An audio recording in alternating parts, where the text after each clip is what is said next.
Well, good morning everyone, and welcome to this 31st annual Great River Race held here in London. At the moment we're on the Millwall Slipway, and behind me you can see all the various competitors making their way onto the stairs which will take them down to board onto their boats. And we have on the other side the slipway, which you might be able to see in a second, in which people are launching their boats ready to start rowing down to the assembly point, where they'll wait for their class to be given the start, which will be sounded a horn that you'll probably hear. Now, if we come back to me for a moment, I'm very pleased to have with me Mirel, who's from Romania, and I'm going to ask him to introduce himself and to explain to you what exactly his position is with regard to the Romanian team. I'm Mirel Taloș, thank you very much. I'm Vice President of the Romanian Cultural Institute in Bucharest. May I start by saying that Romania is a country of tradition of rowing. The biggest river in Europe, Danube, flows to our country, so we have more than 100 years of tradition of rowing. Yes. And you can see that through our results in the Olympic competitions, where Romanian teams always come home with big successes. Good. One of our biggest competitors ever, Ivan Patsaikin, who won several medals in 1980s Olympics Games, is going to be here today. Excellent. I wonder if you could give us a bit of a background to your particular team here. I believe you have 6 boats taking part today. We have 6 boats, which is a symbolic event for us, because the 6 boats represents the 6 Romanian provinces inhabited by Romanians, which in 1918, at the end of the First World War, the Great World War, united and formed which is known today the Great Romania. So the 6 boats represent 6 Romanian provinces. It's a symbolic assemble. That's excellent. Your own personal involvement, do you have a background of rowing yourself? No, I'm a rider. I'm here to support our team, and I never, only as an amateur, went on a river and rowed. But your position as in the cultural department is the reason that you're here? Yes, because we support financially the Romanian Cultural Institute support this event, which is a sports event but also a cultural event, because sports means culture. Sports is culture. So for us, this is a cultural event in one of your biggest events on the Thames, and we are grateful for the fact that you allowed us to be present here on your so important event. Well, I must say that you're extremely welcome. Of course, this is a specifically multinational event with teams from all over the globe, and we're pleased that you've bothered to come all this way. Mm-hmm. I mean, it's been a big organisation for you, has it? Yes, absolutely. The 6 boats came the whole of Europe by car till here, so it was quite an assignment to bring the 6 boats, which are about 6 meters long. To bring them here was quite an assignment. How many oarsmen do you have in each boat? I think there are 6 in each, yes. Well, I'm very grateful for you bothering to spend this time with us and being able to talk to you, because I can see all around us a sense of excitement and expectation, because there, I believe, are something like 2,000 individual competitors here. Yes. So that shows you the number of boats that must be involved from countries all over the world. Thank you, Mirel. Thank you very much. Thank you. Well, we're going to continue to have a look at, if we could go over to the slipway.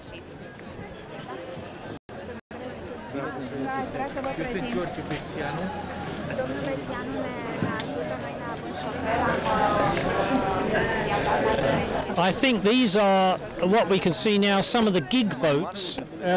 I think they're peculiarly relevant to Cornwall and have a history of being used in commerce and used here today really as part of bringing Cornwall traditions to the Great River Race.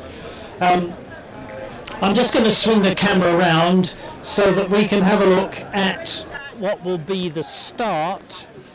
You can see a number of boats all coming together here in the assembly area before going downriver to turn around and then to come back up as they're called to the starting line.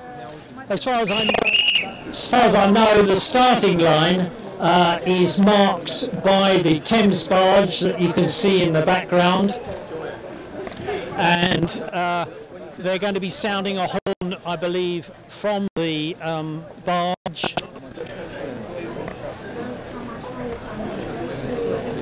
Quite a number of different style boats down there at the moment. We come back to the slipway. If we look further up,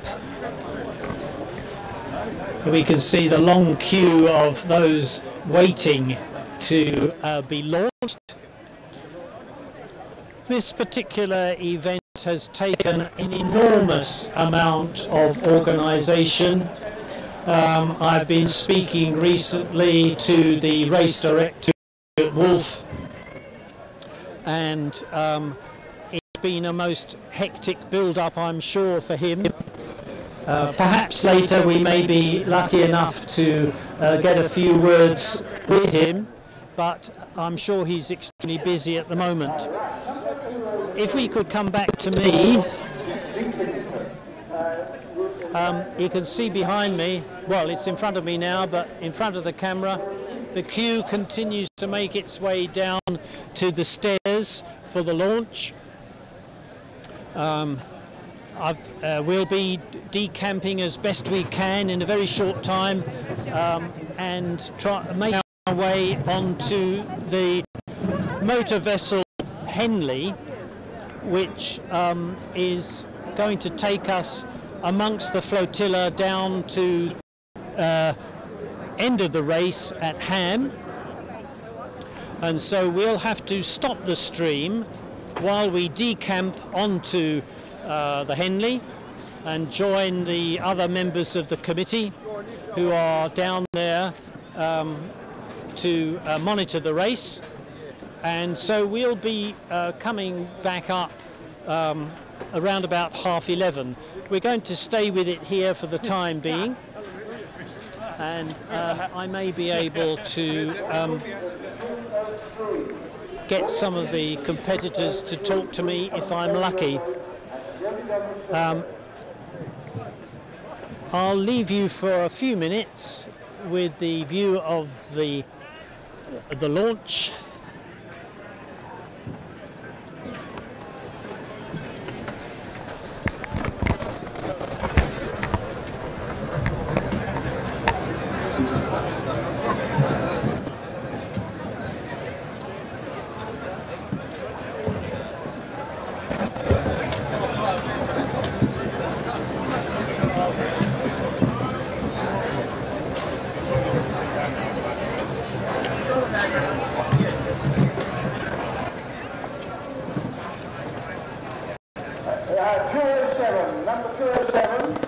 Can we have your front crew here, please, and get you down the slipway? Otherwise you'll be screwing your hand. And 201 likewise.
which is actually a footer.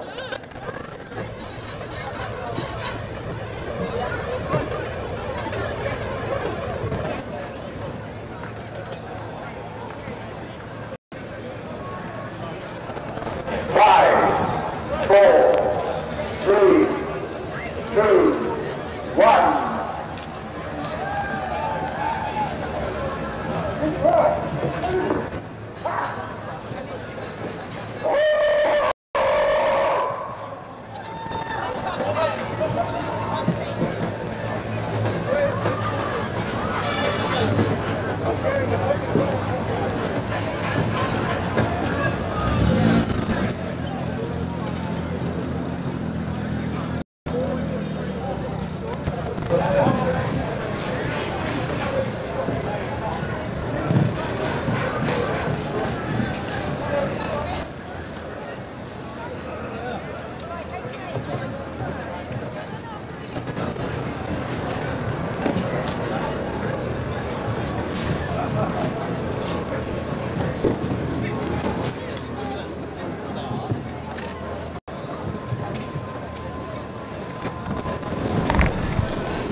Well, we're approaching the start time of 9:50, and hopefully we'll be able to see the first boats going off soon. I'm not sure which of the classes actually does make it to the start line first, but under the handicap regulations, it's be the smaller boats with the fewer oarsmen in it that will be the first ones away, and the very last competitors, as far as I know, will be the dragon boats, which by virtue of their numbers and size and speed will be handicapped by leaving last. After the dragon boats will be the MV Henley, which will then follow them all the way down and go through the flotilla.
Well, according to arrangements, we should be seeing the